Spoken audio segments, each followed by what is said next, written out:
來自7個馬達、2嚿電池、可遙控升降尾翼同埋擴散器、4個怪獸馬達，直驅導致喺屋企唔夠位跑嘅性能跑車。呢部就係嚟自 OneBricks 成員 TC 出品嘅可售賣 MOC 1:10小米 Soul 7 Ultra 太空人版。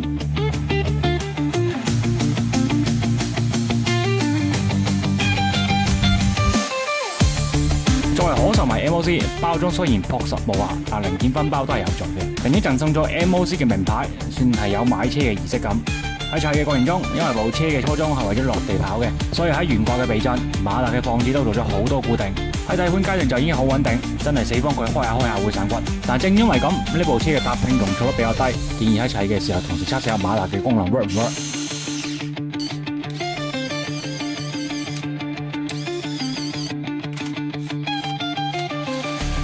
喺成品階段，呢部車嘅車身線條非常之流暢，車門都可以打開。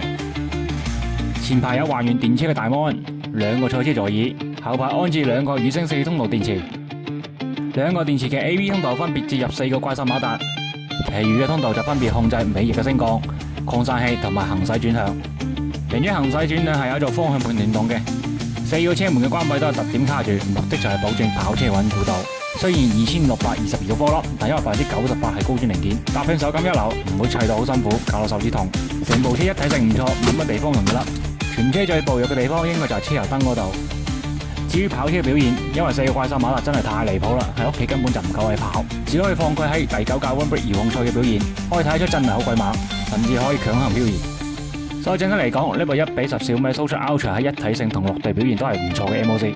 就算唔落地玩，咁靚嘅車都好啱擺喺屋企做裝飾。但因為馬達係固定死喺裏邊嘅，所以想慳馬達嘅朋友咧就三思一下啦。